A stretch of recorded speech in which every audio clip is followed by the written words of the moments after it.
En total, que vam entrar a la primera frontera de Xile, Sant Pedro de Atacama, ja en ple desert, en ple sorra allà, molt ràpidament, i poder va ser molt ràpid perquè aquell dia recordo que hi havia un partit de futbol que jugava, que l'estaven televisant i estava jugant Xile i tots estaven més pel partit de futbol que no pas quasi per nosaltres. Total, que vàrem estar allà i va ser puro tràmite i ja està. La segona frontera que vàrem passar, ens vam trobar ja a Perú.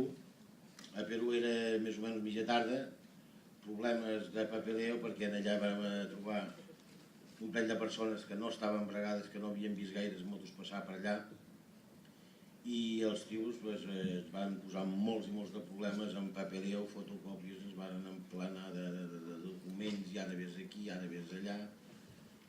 Però bueno, res més que temps i estan allà. Vàrem plegar tard, com sempre, i ja està. No obstant, llavors vàrem marxar al sortir ja de Perú, que va ser molt problemàtic per les alçades i per el tema de nevades i tot això que ja us explicarà en Miquel. A la pròxima frontera, que ja va ser Equador, allà va ser la més ràpida de tot. Vull dir, arribant allà, hombre, que tal, que compadre, que cap aquí, que cap allà, papers, pim-pam, i en una hora vàrem solucionar tot el problema i fora, que ràpid. L'únic problema que vam tenir allà és que allà vàrem haver de fer gestionar i pagar el tema de seguros, que fins ara, fins a Perú, la veritat és que des d'Argentina vàrem fer un seguro que va cobrir Argentina i Xile, i Argentina i Xile. Perú no n'hi havia. A Perú no hi ha seguro. Perú no hi havia seguro, vull dir, anaves a la bona de Déu, i si passava alguna cosa t'havies d'espavilar com podies. I a Equador, així, ens van a la frontera, ja només de passar la frontera, has de fer un seguro obligatori i tal. Cap problema amb el tema aquest, vam passar, vam estar a Perú molt pocs, 2 o 3 dies només, perquè ja anàvem amb el rellotge que ens estava apretant, Equador, perdó. I llavors la pròxima frontera que vam tenir va ser la de Colòmbia.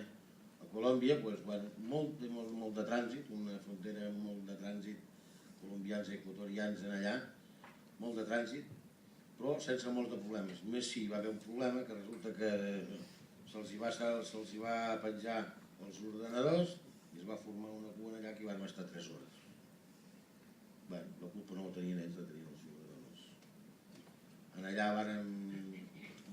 ens va atendre per arribar, només d'entrar al primer puesto de Colòmbia, un company que havíem contactat des d'aquí, un tal Marcos, ens va portar de meravella, ens va fer portar de meravella tot el país, encara que van passar molt malament per les pluges, pels esllevissaments de carreteres, en fi, problemes. L'aventura de cada dia, que cada dia era una aventura. Com el viatge que vam fer, que era un viatge d'aventura, doncs cada dia era una aventura. No obstant, vam estar molt ben atesos al tema de Colòmbia, perquè veies moltes coses rares, però anaves passant. No obstant, llavors allà hi havia molta aigua, vam ensopegar uns dies de molta aigua, i vam començar a gestionar la marxa. D'allà havíem d'anar de Colòmbia a Bogotà, havíem d'anar a Panamà, i de Panamà a Costa Rica havíem d'anar a Honduras i Nicaragua, i la veritat és que, degut al temps que vàrem haver d'emplear ja a Argentina només d'arribar, llavors a Perú per unes coses personals i tot el tema que es va retrasar, no podíem arribar, i teníem el bitllet i el viatge comprat des d'aquí a Espanya per al dia 10 de desembre. Havíem de tornar sí o sí per molts de casos, no un sol, sinó tots i cada un de nosaltres. I vàrem haver d'agafar i vàrem fletar les motos des de Colòmbia, des de Bogotà, fins a Guatemala, des de Panamà.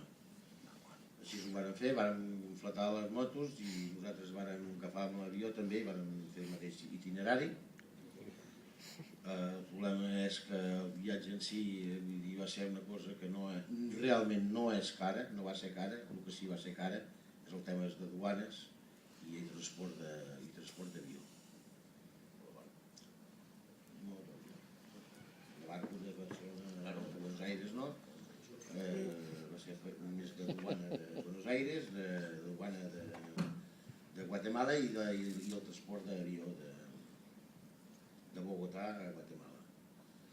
Arribar a les motos a Guatemala, des de Colòmbia, des de Bogotà, vàrem estar a l'aeroport amb els de DHL, ens varen dir que cap problema, les motos sortirien el dia mateix, ens vam haver de córrer a buscar les motos i enviar-los. Vam passar una duana super rigorosa, la Eva es va mig enfadar molt negrito. Però bueno, es varen mirar, la roba interior tota, una per una. I no eren nosaltres sols, perquè inclús estaven fent allà un despatx, una inspecció, uns llibres, miraven els llibres que estaven embolicats en cel·lofan, és una cosa anecdòtica que us puc explicar. Tallava el cel·lofan, passava les pàgines i amb la llengua anava a llepar el tema de droga. Però rigorós. A fer això amb uns llibres, a nosaltres ens pots imaginar, ens va mirar tot, ens va fer aixecar els asientos de les motos, peça per peça de la roba bruta, neta, el dipòsit, tot. Escandalós. Però bueno, es va passar i ens ho vam agafar primer emprenyats i al final rient. I ja està. Arriben les motos a Guatemala i llavors en allà 3 dies pels papers. 3 dies pels papers i no hi havia pas forma humana de que entenguéssim que aquelles motos eren de turisme, que passaven allà en trànsit i tal. No. Al final que volíem que havíem de pagar unes taxes d'importació, que si es venien, que si tal, que si qual. Un desastre. Per fer entendre això, vàrem haver d'anar a veure un pilot de persones, fins al punt que jo, com quasi mig acabar, em vaig agafar un policia que s'estava atosigant però molt i li vaig dir, venga para acá. El vaig agafar i li dic, abrázeme que no me verá usted nunca más. I així ens van despedir de Guatemala. Van agafar les motos, van poder sortir de la duana, els van portar directament cap a Honda Guatemala, a l'importador de Honda allà, ja que teníem un conveni, una cosa arreglada amb Honda, que Honda sí que ens ajuda d'una manera que és el tema de logística, allà on tenim, de facilitar-nos les reparacions, de facilitar-nos el pàrquing, el guardar les motos, perquè ara mateix estan allà on de Guatemala, per la cara d'Honda, perquè Honda tra la cara ja ha dit que necessitàvem això i ells col·laboren amb tot això i amb tot el que faci falta, sempre que estigui a les seves mans. I llavors, l'única visita vam anar a Honda Antiga, vam deixar les motos aquí al concessionari aquest, que és un concessionari molt ben... és Honda One, i ja està, Llavors l'endemà ràpidament no ens va sobrar temps per res més, vàrem agafar ja l'avió i via Barcelona i aquí a Espanya, passar els Nadals, menjar 4 torrons i aquí estem. Doncs ara us passo tant aquí a l'amic